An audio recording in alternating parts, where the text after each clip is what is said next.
Sa pusod ng isang bayan na hindi matatagpuan sa anumang mapa, kung saan ang hamog ay tila mga kamay na pilit humahaplos sa mga bintana, naninirahan ng dalagang si Lerma.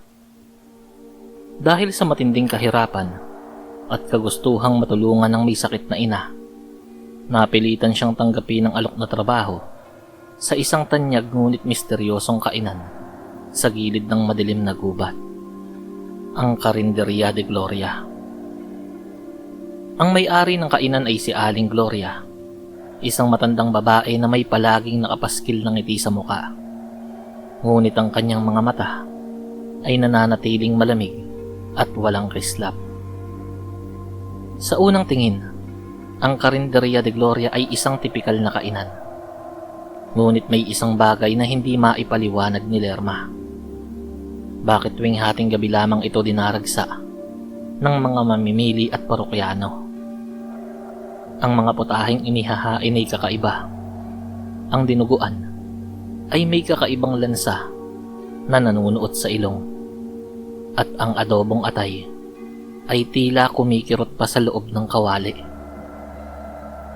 Isang gabi, habang nagdilinis ng kusina, aksidenteng nabitawan ni Lerma ang isang takip ng kaldero. Sa kanyang pagyuko, nakita niya ang isang bagay na nagpatigil sa tibok ng kanyang puso. Sa ilalim ng palda ni Aling Gloria, ang mga paa nito ay parang tuyot na naaagnas at ang mga binti nito ay balot ng makapal na balahibo at may matutulis na kuko. Habang nagtatago sa likod ng malaking banga, narinig ni Lerma ang bulungan ng mga katulong sa kusina. Ang mga kapwa niya tagasilbi na tila mga bangkay na naglalakad. "Sariwa ang susunod na batya," wika ng isa na may mahabang dila. "Ang dalagang si Lerma, ang kanyang puso ang magsisilbing pampalasa sa darating na kabilugan ng buwan." Dito napagtanto ni Lerma ang katotohanan. Ang Carinderia de Gloria ay hindi para sa mga tao. Ito ay isang pamilihan ng mga kapwa aswang ng mga nagtatrabaho roon.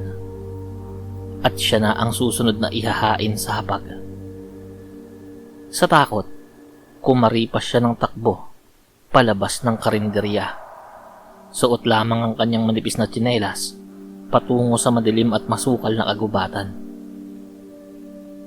Sa gitna ng kanyang pagtakbo, naramdaman ni Lerma ang pagaspas ng malalapad na pakpak sa kanyang itaas.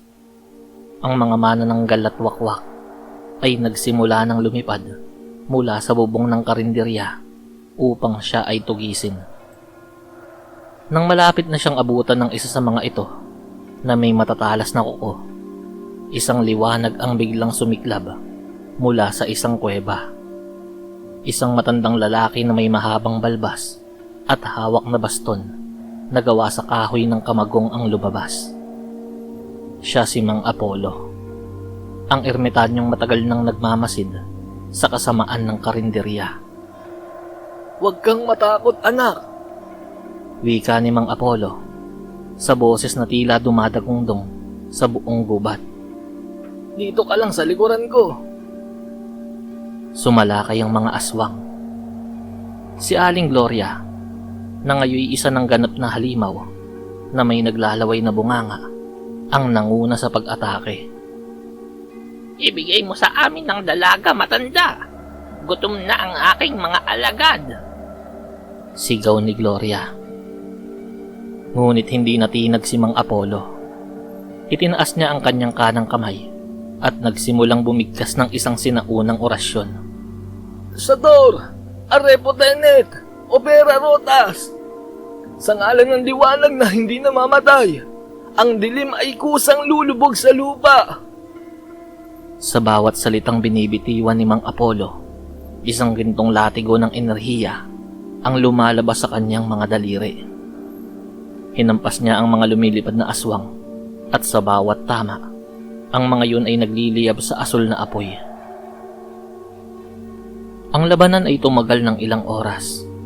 Ginamit ni Mang Apollo ang iba't ibang antas ng kanyang kaalaman. Nang pinalibutan sila ng mga tikbalang at kapre, nakampon din ni Gloria. Ibinaon niya ang kanyang baston sa lupa at umusal ng panibagong sumpa. Isang malakas na lindol lang yumanig sa kagubatan. Ang lupa sa ilalim ng mga aswang ay bumuka. At lumabas ang mga ugat ng mga puno na tila may sariling isip. Iginagapos ang mga halimaw at pilit silang ibinabaon sa kailaliman. Si Aling Gloria, sa kanyang huling hininga, ay nagtangkang saksakin si Mang Apollo ng kanyang matalas na kuko. Ngunit mabilis ang ermitanyo. Isang orasyon ng proteksyon ng kanyang binigkas. Isang pagsabog ng puting liwanag ang nagmula sa dibdib ni Mang Apollo, ang lumusaw sa katawan ni Gloria, hanggang sa maging abo na lamang ito at tinangay ng hangin. Nang sumikat ang araw, ang karinderya de Gloria ay naging isang tumpok na lamang ng mga nabubulok na kahoy at mga kalansay. Isang indikasyon na wala na ang sumpa. Dinala ni Mang Apollo si Lerma sa kanyang munting dampa sa itaas ng bundok. Doon, itinuro niya sa dalaga ang lihim ng mga halaman at ang paggalang sa kalikasan. Hindi na bumalik si Lerma sa bayan bilang isang simpleng dalaga lamang.